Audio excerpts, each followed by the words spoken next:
You still teach, right? I figured you'd have quit by now." That's what my mother said, loud enough for the entire table to hear, mid-toast, mid-camera roll, mid-birthday speech, for my little sister. I smiled like it didn't sting, like my hands weren't trembling under the tablecloth, like I didn't hear someone whisper, "Ouch." They all laughed, though. Jasmine tossed her hair, twirled her champagne like the star she's always been. The cake was 5 layers, custom, gold leaf. My name, not even mentioned. I sat there shrinking into my thrifted dress while they cheered for the daughter who gets fireworks, for finishing a podcast episode. And I thought, again, maybe this year they'll remember. Spoiler, they didn't. If you've ever been invisible at your own family table, hit subscribe. Because this story, it's for you. Maybe you've been there sitting at a table where everyone smiles, just not at you, where your silence is expected and your presence optional. I used to think I was being dramatic, too sensitive, but turns out gaslighting's easier when you dress it up as family tradition. So if you've ever felt like the unpaid assistant in your own home, you're not alone. Hit like, drop a comment, share this video, because someone out there is still waiting for their name to be called, and they deserve better, too. My name's Emily Rhodes, 32. I teach literature at a high school in Savannah. It's not glamorous, but it's honest. I like it. My mom, Kathleen, thinks it's a temporary phase I'll grow out of, which is rich, coming from someone who hasn't held a job since 1994. She believes a woman's worth is measured by who her husband is, or in Jasmine's case, by follower count. My dad, Dean, used to be a journalist. Now he sulks around the house, fact-checking cable news, muttering about how the world stopped appreciating real writers. He stopped appreciating birthdays a decade ago, unless it's Jasmine's. Jasmine, my little sister, 4 years younger, 5 times shinier. She lives in Los Angeles, hosts a podcast about self-love, and gets invited to Bali brand trips for saying things like, "You are the main character." Mom calls her our miracle baby. I'm just Emily. We all grew up in the same 2-story house. White columns, dying lemon tree out front, the kind of place that looks charming in real estate photos, but feels like walking on eggshells once the door shuts. No one ever says things outright in my family. They just imply with tone, with side eyes, with who sits next to grandma and who ends up folding napkins. So yeah, that dinner, not the first time I felt like a seat filler in my own life. Just the first time I realized I didn't have to stay at the table. My birthday was on a Thursday this year. Nothing dramatic. Just a quiet, rainy Thursday. The sky like wet cotton, the air smelling of mildew and old leaves. I didn't expect much. A text, maybe. A call. One of those happy B-Day messages from the family group chat, the one we only use when someone dies. Or Jasmine gets featured in Vogue. By lunch, still silent. Not even the typing bubble. I refreshed my phone 3 times, like maybe the network was just asleep. Around 3 p.m., Claire, my coworker, surprised me with coffee and a mini cupcake. Plastic balloon topper, too much frosting. I nearly cried. She said, "You're not one of those birthday people, are you?" And I laughed, like I wasn't. At 5:12, I caved. Posted a selfie on my porch. 32, still here, still trying. Maybe it'd jog someone's memory or guilt them into reacting. Nothing. By 7 I bought myself a slice of key lime pie from the diner. They stuck a candle in it, sang quietly, refilled the sugar caddies. I blew it out and wished, not for love, not for money, just not to feel like this again next year. Back home, I checked my phone one last time. Mom had posted a reel, Jasmine's podcast tour, tagging every makeup brand in the Western Hemisphere. Dad shared an article about gas prices. Jasmine, spa story, captioned, "Recharge day self-love is sacred." Nothing from them, not a word. The worst part? I wasn't surprised, just tired, like a bruise you stop noticing until someone bumps into it again. I pulled on my oversized hoodie, curled up on the couch with Captain. My cat, not a person, though honestly he shows more emotional depth than half my family. Rain tapped the windows like it was checking in on me, and in that silence I thought, maybe this is what it means to grow up, to stop expecting people to show up for you, to stop asking to be seen. But part of me, the quiet, small part that still believed in cake and candles and family who gives a damn, still waited. And that part hurt like hell.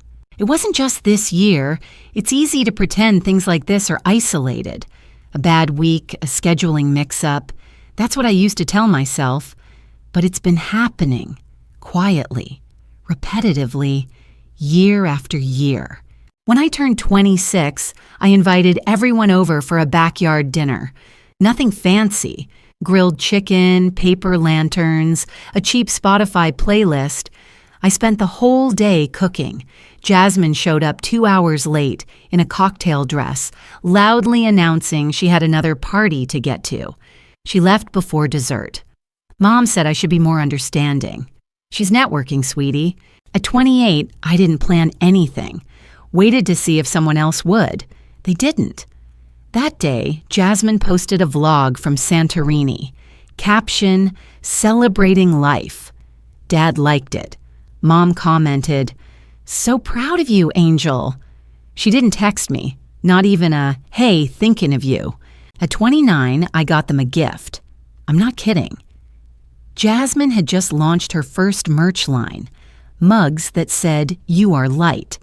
I bought 2 sets for the family, thinking maybe they'd remember me by proximity. When they opened them at dinner, Jasmine smiled and said, "Oh, that's sweet of you, Em." I said, "Also, it's my birthday." There was a pause. Then Mom said, "Wait, seriously, why didn't you remind us?" By 30, I stopped expecting candles or calls. I baked my own damn cake.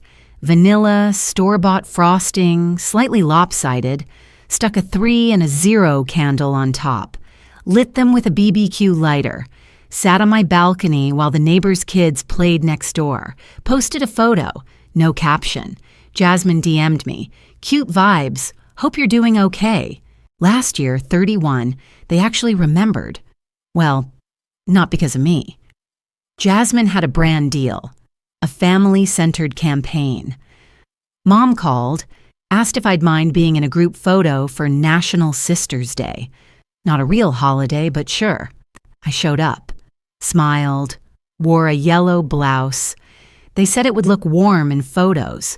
We took 12 shots in front of the fireplace. They chose the one where I was half blinking. Caption read, "Grateful for this bond. Sisters by blood, best friends by choice." We weren't, and we never had been, but when your family lives in curated moments, you learn to play along, smile here, sit there, shrink just enough to fit the frame.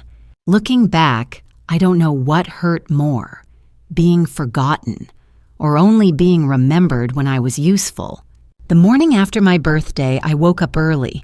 Captain was curled by my feet, snoring softly. The kind of peace only animals know how to claim without apology. I lay there watching the ceiling fan spin, thinking about how birthdays used to feel like magic, like proof you mattered. Now, it just felt like any other day except emptier. I checked my phone again. Still nothing. No belated text, no voicemail. Nothing between spam and bank reminders. And instead of crying, I didn't. I just felt quiet, like something inside had folded in on itself, neatly, permanently. I got dressed. No makeup, no earrings, threw on my softest sweater, the one with the stretched sleeves I chew on when I'm anxious. Drove to work in silence, no podcast, no playlist, just the hum of tires on wet pavement. At lunch, Claire asked if I wanted to grab dinner that weekend, a proper birthday celebration. I smiled and said maybe, but the truth? I didn't want celebration. I wanted silence and distance and clarity. That night, I sat on my balcony with a notebook I hadn't touched in years. On the first page, I wrote, "Stop chasing crumbs. Build your own table." And that's when it clicked. They weren't going to change, not because they didn't know they were hurting me, but because they did. And it never made them stop. I thought about all the birthdays I'd given grace, all the excuses I'd wrapped in empathy. They're just busy. It's not personal. Maybe next year. But it was always personal. It had always been personal. So I made a decision. Not the dramatic kind. No rage texts, no confrontation, just distance. I muted the family group chat, archived Jasmine's account, turned off notifications from my mom, and when the doorbell rang that night, a flower delivery, half-dead bouquet from some brand Jasmine had partnered with, I didn't open it. I watched it wilt through the window, unopened on the porch.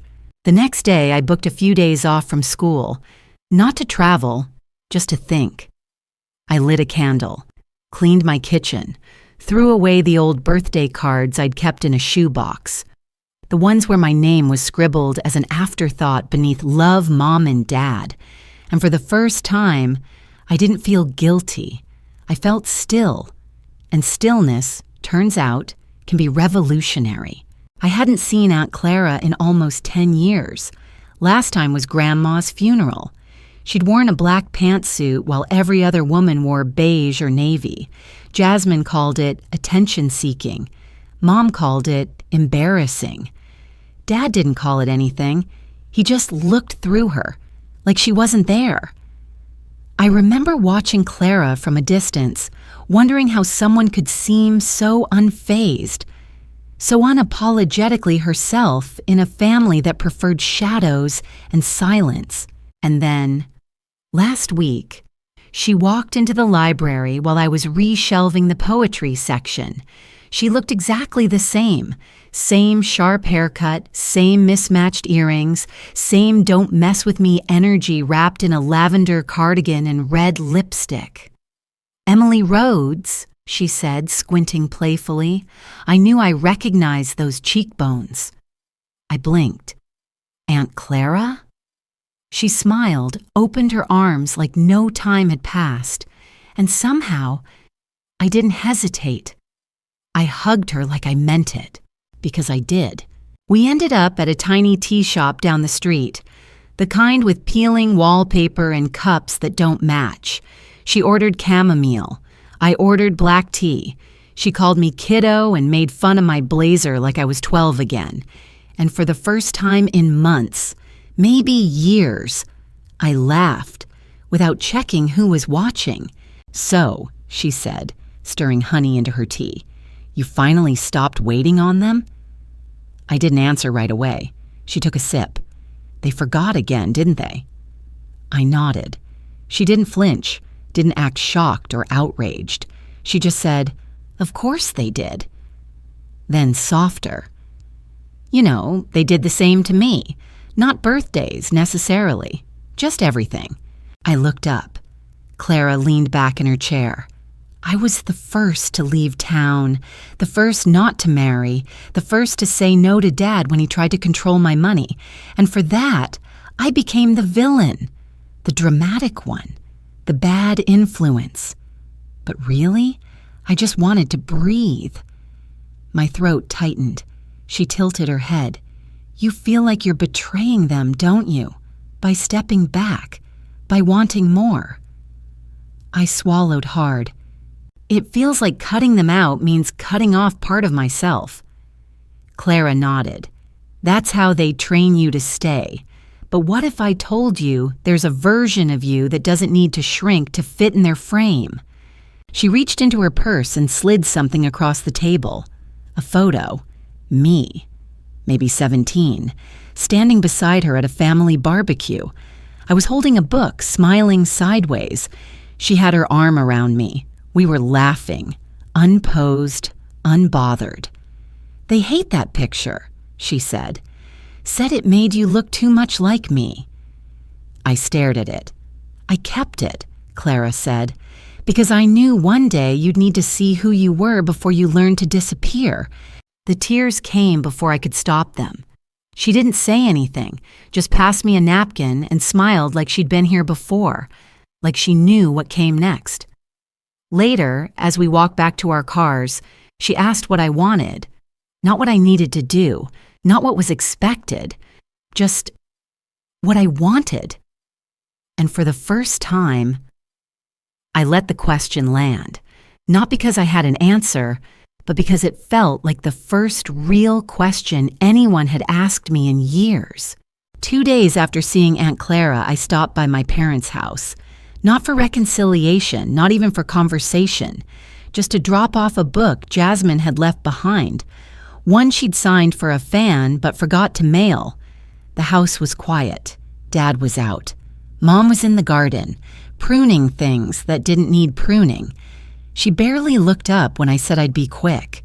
Upstairs in the hallway closet, the one full of miscellaneous junk, dead batteries, old wrapping paper, tangled chargers, and 100 takeout menus from restaurants we never liked.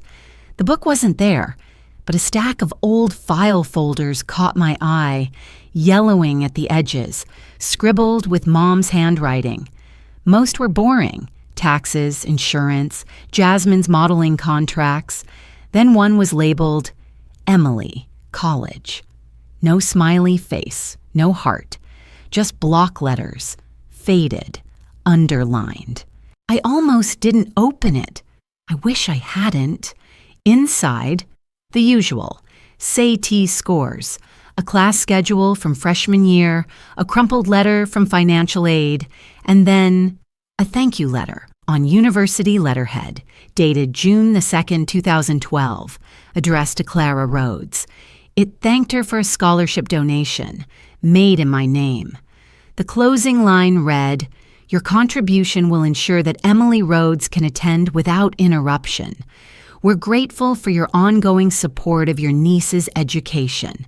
My hands went cold. I stared at the letter, read it twice, a third time.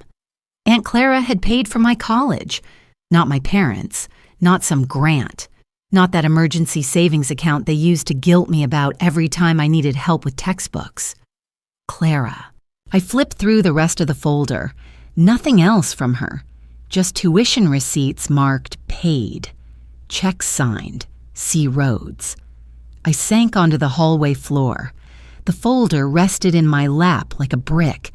They let me believe they paid, that it was hard, that I owed them for their sacrifice, that I should be grateful, quieter, smaller, because of what they'd given up for me.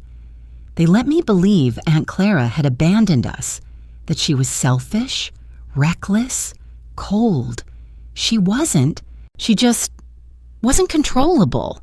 And that was unforgivable in this house. Footsteps echoed on the tile downstairs. I shoved the letter into my coat, hands shaking. I didn't want confrontation. Not yet. I needed to feel this alone first, before they made it about themselves again. On the drive home, I didn't turn on music. I didn't cry. I just kept hearing Mom's voice from years ago. Everything we do for you. And now I wondered, who is we? What did they really do for me? And who else did they erase while rewriting the story? After I found the letter, something shifted in me. It wasn't rage. That would have been easier, louder, cleaner.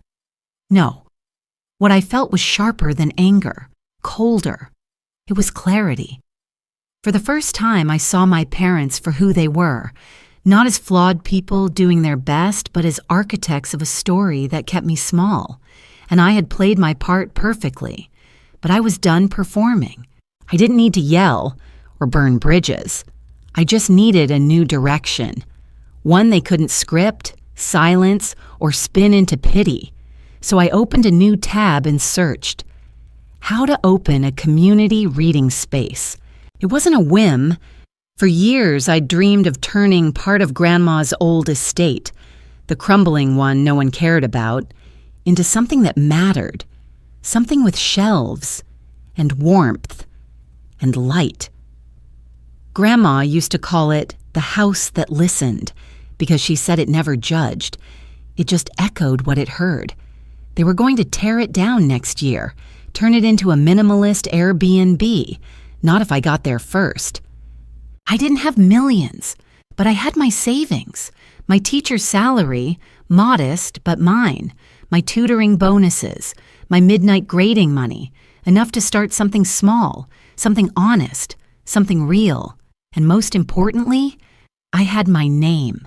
No fake captions, no borrowed shine, just my own words. I didn't tell anyone. Not Clara, not Claire, not even Captain. I just started making quiet calls, booked inspections, met with carpenters, bought paint, spoke to the woman at the coffee shop about donated furniture, researched grants, and the whole time I kept replaying one line in my head. Stop chasing crumbs, build your own table. So that's what I did. While Jasmine toured Bali and Mom posted quotes about loving loudly, I was scrubbing floors that hadn't felt footsteps in years. While Dad forwarded articles about how young people don't invest smart, I was putting a down payment on healing, not revenge, not rebellion, redirection, and maybe, just maybe, that's what they'll never understand. You don't have to scream to be heard. You just have to stop whispering to people who won't listen. My 33rd birthday fell on a Sunday. No one texted, no one called. Jasmine posted a photo, legs by an infinity pool captioned, "Sundays are sacred." Mom reshared it with a dove emoji. Dad posted a blurry picture of his breakfast. It was perfect, because this year, I didn't wait. At 8 a.m., I unlocked the doors to the reading space, my space. The one they thought was too broken down to matter. The one they tried to turn into a minimalist Airbnb. The one that now smelled of cedar and lemon oil, with shelves lined with secondhand books, cozy armchairs, a hot tea station, and a leave a poem, take a poem box by the door. The front window said, "The listening room," underneath it. For everyone who's ever been talked over. Claire came. She brought fresh scones. So did Marcus from the coffee shop. So did 3 kids from the high school who used to eat lunch alone in my classroom. No balloons, no banners, just quiet, just presence. I took a photo around 11 a.m. The sun cast soft light through the bay window. People reading, mugs in hand, a child asleep on her father's lap in the corner. I posted it with this caption, "This is my birthday gift to the city, a space for softness, stillness, and second chances. No RSVP needed. My family didn't remember anyway." Then I turned off my phone. The ripple was immediate, though I didn't see it until hours later. The post had hundreds of likes, dozens of comments. Former students, strangers, librarians, even my old professor. People shared it with captions like, This is how you flip a story." Jasmine's reaction came first, a cryptic story. Some people will do anything for attention. Then came the group text. "Mom, Emily, we need to talk." Dad, "What the hell is going on with that post?" Jasmine, "You made us look like monsters." But I didn't reply, didn't explain, didn't apologize, didn't adjust the narrative to soothe them. I just let the truth sit where they could all see it. unedited, unmoved. And for once I felt seen, not through their eyes, but my own. That night, after everyone left, I sat by the front window with Captain curled in my lap. The rain tapped the glass. The shelves glowed warm. The room was still. And I realized this is what birthdays should feel like. Not loud, not forced, just full. Full of real things, real people, real peace. So I made myself a cup of tea, lit a single candle, and whispered, "Happy birthday, Emily. You made it home." They didn't call on my birthday, but the day after the post went live, they couldn't stop. Texts first. "Mom, that post was cruel." "Dad, this is not how family handles things." "Jasmine, you made us look like villains for internet sympathy." I didn't reply, not because I lacked words, but because their words had stopped deserving answers. Then the calls, voicemails, group messages. I muted them. DMs from extended family, a cousin asking what really happened, an aunt reminding me to remember who was there when you needed tuition money. I stared at that last one for a while. So they had told people it came from them. Even the lie had a legacy. Later that evening, Jasmine went live on Instagram. I didn't watch it, but someone sent me a clip. She was crying. Perfect tears, highlighter in place. "I just think it's sad when someone has to tear you down publicly instead of coming to you directly," she sniffled. I would have shown up for her. I always tried. There it was. The repackaging, the shifting of blame into performance. I remembered when she showed up. By forgetting my birthday, by laughing when Mom mocked my job, they weren't sorry for what they did. They were sorry I stopped hiding it. 2 days later, Mom invited me to a family brunch to talk. Neutral ground, pancakes, and peace. I declined. She called instead. "Emily, you're taking this too far." "No," I said calmly.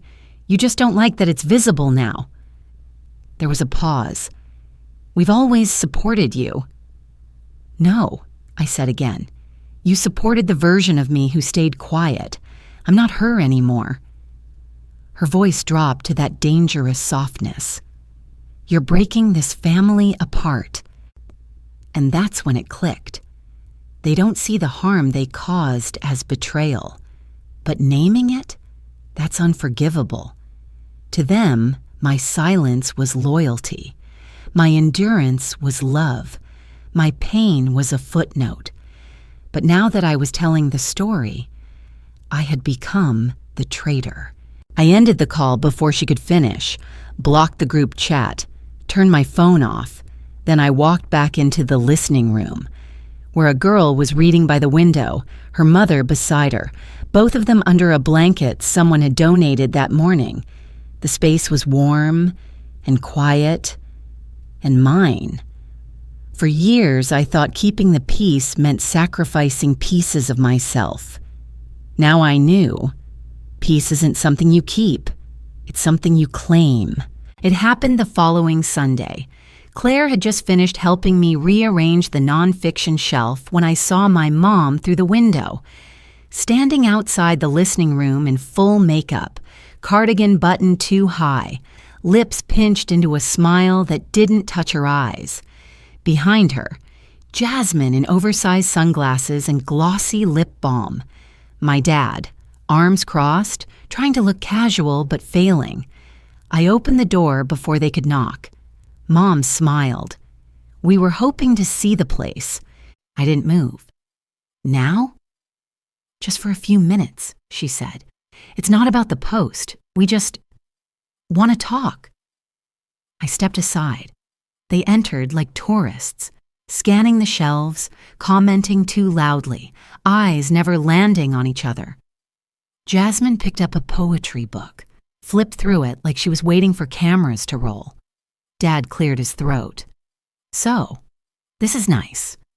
"Thanks," I said. Silence. Then Mom said, "We've all been under a lot of stress. I think things just got misinterpreted. Misinterpreted, I repeated. She nodded. We've always wanted the best for you, Emily. You know that. Jasmine chimed in. And I've always included you. But you're so distant. People don't know how to help you when you shut down. I looked at her, then walked to the back office, opened a drawer, and returned with the letter. The one from my college file, the one with Aunt Clara's name on it. I placed it gently on the reading table. Dad frowned. What's that? I didn't answer, just watched them read. Silence. Mom's face tightened first. Jasmine blinked. Dad took the longest, jaw clenched, hands suddenly very still. You let me believe you paid for my education, I said quietly. You used it against me every time I asked for something. You made me feel like a burden, like I owed you for something I never even received. Mom's voice wavered. We never said we paid. You just assumed. No, I said. You let me believe it, and you let everyone else believe it too. Jasmine's voice rose, shrill and defensive. That was years ago. You're really still holding on to something from college? God, I'm not holding on to anything, I said. I'm putting it down. Finally. They didn't know what to do with that, so I kept going. This room exists because of everything you forgot. Every birthday, every dismissal, every time you laughed when Mom made a joke at my expense. You raised me to stay small so you could stay comfortable, and now I'm not small anymore. That's not cruelty. That's clarity. Mom's hands were shaking. You're making us out to be monsters. I softened. No, I'm making me visible. Maybe for the first time. Dad looked up. So what? We're the villains now. I shrugged. Sometimes good people do selfish things. That doesn't make them evil. It makes them human. But you don't get to control my story anymore just because it makes you uncomfortable. Another pause. Jasmine picked up her purse. Let's go. They moved toward the door. Mom hesitated. What do you want from us, Emily? I looked around the room, the shelves, the sunlight, the kid curled up by the poetry nook, the woman donating a book in the back. Nothing, I said. I already gave myself everything I needed. They left without another word, and for once, I didn't feel guilty. I didn't feel angry. I didn't feel like the bad daughter. I felt free. Not because I won, because I finally stopped needing them to lose for me to feel whole. Later that night, I hung up the photo Aunt Clara gave me, the one of us laughing, younger, untouched by years of silence. Under it, I placed a tiny sign. This space was built from the truth. I didn't hear from them again after that Sunday. No more texts, no more calls, not even a vague subtweet. And for the first time, the silence didn't ache. It breathed. I didn't block them. I didn't need to. They weren't knocking anymore. And I wasn't waiting anymore. For weeks, I carried the letter in my coat pocket. Not because I needed proof, but because it reminded me that what I thought was love was sometimes just a story I was told to keep me loyal. Then one morning, I took it out, folded it one last time, and slid it into the back of a poetry book in the listening room, the one titled Reclamation. I left it there. No note, no name, just a truth tucked into a quiet place, waiting for someone else who might need it. That's when I knew I wasn't angry anymore, because anger still centers them, and I'd stopped orbiting that planet. That night, I went through my phone and deleted the family thread. Not muted, deleted. I erased birthdays from my calendar that weren't mine, unfollowed their accounts, unsubscribed from their noise, tossed out the old photos I used to keep for nostalgia. Grief didn't come all at once. It trickled in strange places, like hearing a joke I used to share with Jasmine and instinctively reaching to text her, or seeing someone who looked like my mom and bracing for the sound of her disappointment. But grief isn't always proof of love. Sometimes it's just the echo of hope finally leaving your body. I lit a candle that night. One of the handmade ones Claire gifted me. Lavender and rosemary, peace and memory. I sat by the window, Captain purring softly beside me, and let the silence settle. Not the silence they gave me, the one filled with absence and cold shoulders. My silence, the kind you choose, the kind that heals. And I realized something I wish I'd known years ago. You don't need to be invited back to a place that never truly saw you. You can leave, quietly, and still matter, loudly. So that's what I did. No dramatic announcement, no final word, no stitched thread of closure, just freedom, earned, claimed, kept. A year to the day since I opened the listening room, a letter arrived. No return address, no stamp. Just a cream-colored envelope slipped through the mail slot. My name scrawled across the front in handwriting I hadn't seen since high school. Jasmine. I held it for a moment. It felt strange. Heavy in a way texts never are. No scent, no lipstick print, just wait. I waited until after closing to read it. Inside, a single folded page. Emily, I don't know what made me write this. Maybe it's the fact that your post from last year still shows up in my feed sometimes, or that Mom refuses to say your name out loud anymore. Or maybe it's because I miss you in ways I didn't expect to. I won't pretend I didn't hurt you. I know I did. But the truth is, I didn't realize how much space I took up until you left it. I was always told I was the shiny one, the star, the one who would go far. And you were steady, soft, background. I don't say that to be cruel. I say it because I think we were both fed stories that made us play small in different ways. I guess what I'm trying to say is, I see you now, and I'm sorry I didn't sooner. I don't expect a reply, but if you ever want to talk, I'm here. Jay. I read it twice, once with the cautious heart of a younger sister still hungry for her big sister's attention, then again with the eyes of the woman I'd become. It wasn't a bad letter, it wasn't manipulative, it wasn't cruel, it wasn't an apology wrapped in barbed wire, but it also wasn't enough. Because I see you now doesn't erase the years they refused to, and I'm sorry doesn't plant candles back on cakes that were never lit. I didn't cry. I didn't rage. I folded the letter and tucked it inside the poetry book where I'd hidden the scholarship note. Under reclamation, right between pages 98 and 99. A different kind of truth, a different kind of weight. That night, as I sat beside the window with a cup of tea and Captain curled against my side, I thought about writing back. Just a few lines, something polite, maybe even kind. But I didn't. Because some stories don't need sequels, and some peace isn't worth risking, even for closure. So instead, I whispered something into the quiet. Not forgiveness, not resentment, just release.